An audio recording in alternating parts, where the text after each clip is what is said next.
Rowdy Retro Reviewer here! Today I'm here to share my thoughts on Austin Powers' Goldmember, the third and final film of the Austin Powers trilogy.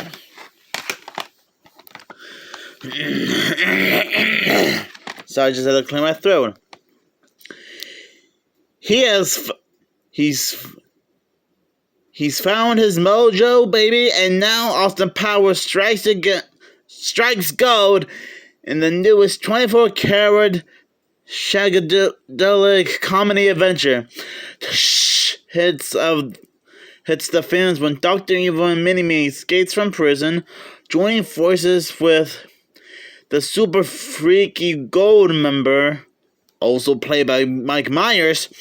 They kidnap Austin's father, master spy Nigel Powers, in a dastardly time travel scheme to take over the world. Before you can say, shake your booty, shake your booty. Sorry, I couldn't resist. Austin cruises to 1975 and teams up with sexy, foxy Cleopatra to stop Dr. Evil and Goldmember from the new mischievous mayhem.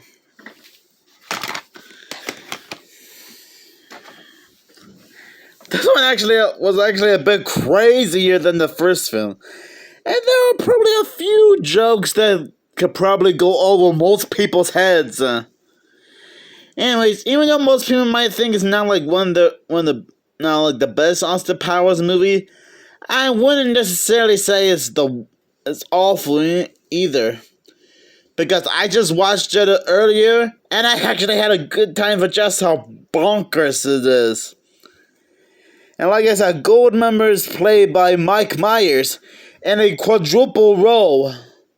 Mike Myers, Austin Powers, Dr. Evil, Fat B-word, and now Goldmember. But wait, he just loves playing multiple roles. And it's cool that we get to see Austin and Dr. Evil's father in the film, which ironically enough, it is revealed that these two are twin brothers. Oh dear.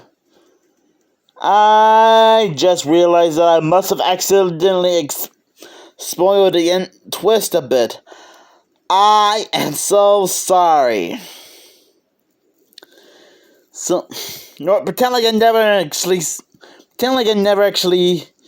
spoiled the ending. But anyways, I actually had a good time watching this film. And it's also cool that we also saw Austin travel through time a bit from the late 60s to the mid 1970s.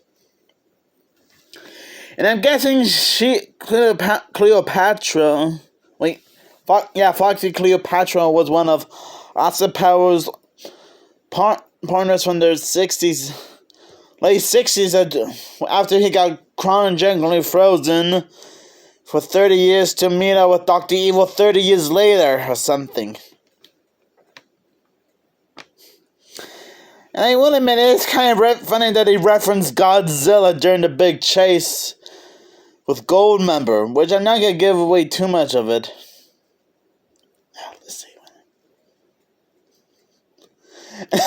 see. The misleading out of context subtitles gag at the robotics Tokyo headquarters actually got a little bit of choker on me, which kind of throws off Austin Powers since he couldn't believe the out of context / misleading subtitles, which thought he meant something dirty, but the complete opposite, you know? It's a shame that this is kind of the third and final Austin Powers movie in the entire trilogy. And it's a shame because I think most people might think that this is one of Mike Myers' iconic roles. Okay, well, technically, most people know him better as the voice of Shrek in every single Shrek film ever made,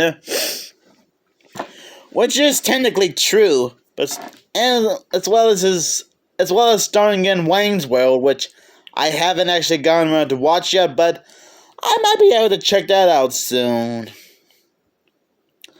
But off track. This is actually a great film to watch. And earlier, I just found out this was meant to be like a satire of another James Bond film called Goldfinger.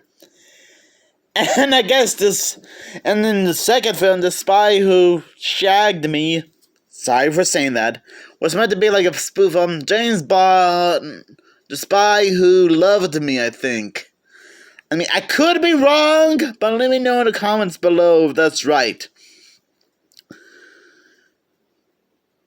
So, the first film was Austin Powers' International Man of Mystery, was an original title while trying to be a satire of the James Bond films.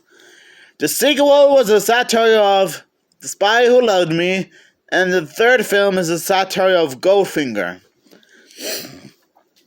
I just had to get that straightened out, so that way I can understand it better. It is kind of funny seeing Mini-Me go from being evil to going over to Austin Powers' side and be like a good guy for a change. Which isn't really a bad thing when you think about it. And as usual, the cast and the crew behind the films are great. Especially Mike Myers himself as Austin Powers, Fat B-Word, Dr. Evil, and the newest character in the film, Goldmember. I mean, I heard of having a multiple personality disorder, but this is ridiculous. Mike Myers, if you're watching this, I did not mean to make fun of you like that on purpose, okay? I was just saying. I mean, you are a talented actor, and you did do a good job playing all the characters in every single Austin Powers film in a row. Well, anyways, that was my thoughts on Austin Powers Goldmember, and I think it is an okay film to watch on your free time.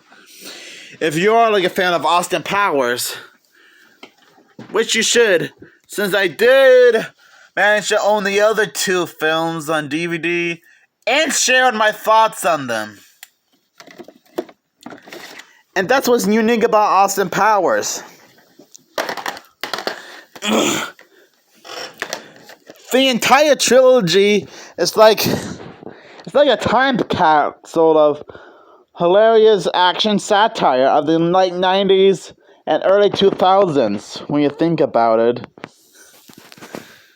And I guess a lot of people can get a good kick out of all three of these films, which I didn't manage to talk about on my YouTube channel. So let me know what you guys think about Austin Powers Goldmember, and also let me know about your thoughts on all three of these Austin Powers movies. Like, do you guys hate them, like them, or is it both at the same time? I'm sure it doesn't matter. So anyways, thanks for watching, and stay groovy! Yeah, baby, yeah! Oh, I'll never get tired of saying that.